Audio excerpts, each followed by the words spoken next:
আপনি কি কখনো এমন কষ্টের ভেতর দিয়ে গেছেন যেখানে বুকের ভেতর জমে থাকা কান্না কাউকে দেখাতে পারেননি? যাকে নিজের সবটুকু দিয়ে ভালোবেসেছিলেন সে আপনাকে ভেঙে দিয়ে চলে গেছে। রাতে নামাজে দাঁড়িয়ে শুধু একটাই কথা বলেছেন, হে আল্লাহ, আমি আর পারছি না। হৃদয় ভাঙা মানুষ জানে এই কষ্ট কতটা নিঃশব্দ।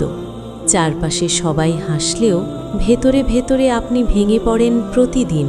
আর ঠিক তখনই হঠাৎ করে আপনার জীবনে একজন মানুষের আগমন ঘটে। সে খুব বেশি কথা বলে না, কিন্তু আপনার কষ্ট বুঝে ফেলে। সে আপনাকে ঠিক করতে চায় না, শুধু পাশে থাকে। আপনার মনে প্রশ্ন জাগে, এই মানুষটা কি আল্লাহর পক্ষ থেকে পাঠানো, নাকি আবারও আমি ভুল করতে যাচ্ছি? কোরআনে আল্লাহ বলেন, আর তিনিই তোমাদের কষ্ট দূর করেন যখন তোমরা তাকে ডাকো। হ্যাঁ প্রিয় মানুষ, আল্লাহ কখনো আপনার চোখের পানি অকারণে ঝরতে দেন না। যে হৃদয় ভাঙে তা শুধু ভাঙার জন্য নয়, অনেক সময় সেই ভাঙনের পরই আসে সঠিক মানুষ সঠিক সময়ে।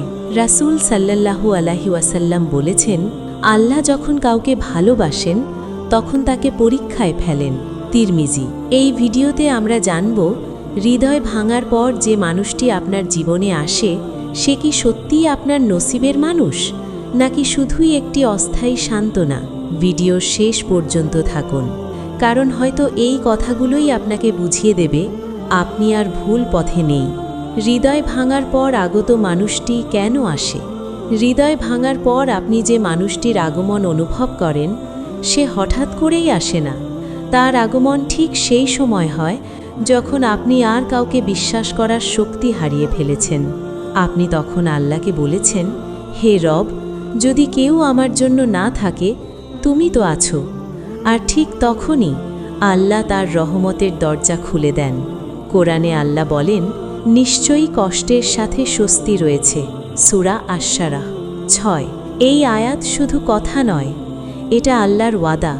যে মানুষটি হৃদয় ভাঙার পর আসে সে আপনার ক্ষতগুলো জানতে চায় না, সে শুধু চায় আপনি আবার শান্তিতে নিঃশ্বাস নিন। খেয়াল করে দেখবেন, সে আপনাকে আগের মানুষের মতো সন্দেহ করায় না। সে আপনার নীরবতাকেও সম্মান করে। সে আপনাকে ভালোবাসার প্রমাণ দিতে বলে না, সে নিজেই প্রমাণ হয়ে দাঁড়ায়। এটা কাকতালীয় নয়। রাসূল সাল্লাল্লাহু আলাইহি ওয়াসাল্লাম বলেছেন, যা তোমার জন্য নির্ধারিত তা তোমার কাছে আসবেই, আর যা তোমার জন্য নয় তা কখনোই তোমার হবে না। মুসলিম। হৃদয় ভাঙার পর আগত মানুষটি অনেক সময় আসে একটি উদ্দেশ্য নিয়ে, আপনাকে বোঝাতে যে সব মানুষ একরকম নয়। সে হয়তো আপনার চাওয়া অনুযায়ী নয়, কিন্তু আপনার দোয়ার উত্তর হতে পারে। তবে এখানেই প্রশ্ন, সে কি শুধু ক্ষত সারাতে এসেছে, নাকি সেই আপনার ভাগ্যে লেখা মানুষ? যে তিনটি লক্ষণ প্রমাণ করে এই মানুষটি আল্লাহর পক্ষ থেকে। হৃদয় ভাঙার পর যে মানুষটি আপনার জীবনে আসে সে যদি আল্লাহর পক্ষ থেকে হয়ে থাকে তাহলে তার মাঝে কিছু স্পষ্ট লক্ষণ আপনি অনুভব করবেন। চোখে নয়, মনের গভীরে। প্রথম লক্ষণ, তার সাথে থাকলে আল্লাহর কথা মনে পড়ে। এই মানুষটির সাথে কথা বললে আপনি গুনাহের দিকে নয়, বরং নামাজ, দোয়া আর সবরের দিকে ফিরে যান। কোরআনে আল্লাহ বলেন, জেনে রেখো, আল্লাহর স্মরণেই অন্তর প্রশান্ত হয়। সূরা রাদ 28। যে মানুষটি আপনার হৃদয়ে শান্তি আনে সে কখনোই আপনাকে হারামের দিকে ঠেলে দেয় না। দ্বিতীয় লক্ষণ, সে আপনাকে তাড়াহুড়ো করায় না। যে আল্লাহর পক্ষ থেকে আসে সে আপনার দুর্বলতার সুযোগ নেয় না। সে জানে ভাঙা হৃদয়কে সময় দিতে হয়। রাসূল সাল্লাল্লাহু আলাইহি ওয়াসাল্লাম বলেছেন, ধৈর্য হচ্ছে প্রথম আঘাতের সময়। বুখারী। এই মানুষটি আপনাকে চাপ দেয় না, সে শুধু অপেক্ষা করতে জানে। তৃতীয় লক্ষণ, সে আপনার দোয়ায় আসে, জোর করে নয়। আপনি খেয়াল করবেন, আপনি তাকে পাওয়ার জন্য মরিয়া হয়ে দোয়া করছেন না, বরং বলছেন, হে আল্লাহ, যদি এটা আমার জন্য ভালো হয় তাহলে সহজ করে দাও। এটাই সবচেয়ে বড় ইশারা। কারণ আল্লাহ বলেন, আল্লাহ তোমাদের জন্য সহজ চান, কঠিন নয়। সূরা বাকারা 185।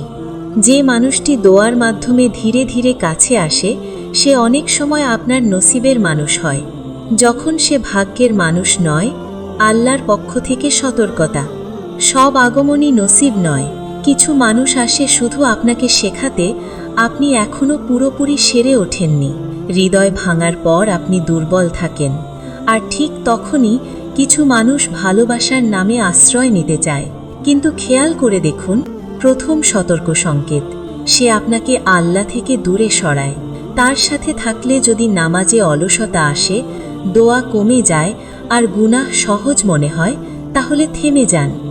কারণ আল্লাহ বলেন, যে আল্লাহকে ভয় করে আল্লাহ তার জন্য পথ করে দেন। সূরা তালাক 2।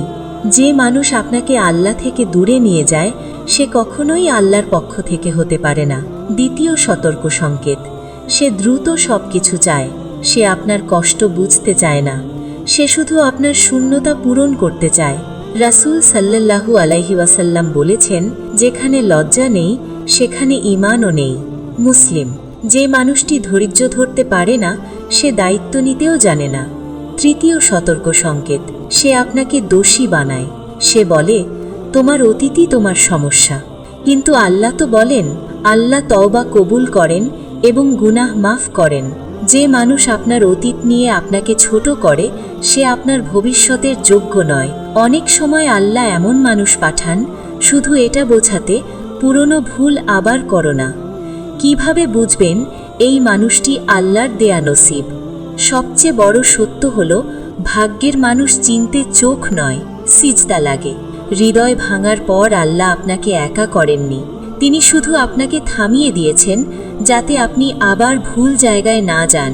রাসূল আমাদের শিখিয়েছেন ইস্তেখারা, কারণ মানুষ ভুল করতে পারে কিন্তু আল্লাহ কখনো ভুল করেন না। নবী সাল্লাল্লাহু আলাইহি ওয়াসাল্লাম বলেছেন, তোমাদের কেউ কোনো বিষয়ে দ্বিধায় পড়লে সে 2 রাকাত নামাজ পড়ে আল্লাহর কাছে কল্যাণ চাইবে। বুখারী। যে মানুষটি আপনার নসিব হবে তার জন্য আপনাকে যুদ্ধ করতে হবে না, কান্না করে ধরে রাখতে হবে না, নিজেকে ছোট করতে হবে না, বরং আপনি দেখবেন দরজাগুলো নিজে থেকেই খুলে যাচ্ছে। ভয় কমছে, ভরসা বাড়ছে, মন বলছে এটা আল্লাহর উপর ছেড়ে দাও। কোরআনে আল্লাহ বলেন, যে আল্লাহর উপর ভরসা করে আল্লাহ তার জন্য যথেষ্ট। সূরা তালাক 3। এটাই সবচেয়ে বড় আলামত। যদি সেই মানুষটি আপনার জন্য হয়, আল্লাহ তাকে আপনার কাছে হালাল পথে আনবেন, সম্মান নিয়ে, দায়িত্ব নিয়ে। আর যদি না হয়, আল্লাহ আপনার হৃদয় থেকে আস্তে আস্তে তার মায়া তুলে নেবেন। শেষে একটি প্রশ্ন রেখে যাচ্ছি, আপনি কি কাউকে ধরে রেখেছেন নাকি আল্লাহর উপর ছেড়ে দিতে ভয় পাচ্ছেন? কমেন্টে লিখুন, ইয়া আল্লাহ, যা আমার জন্য উত্তম সেটাই দাও।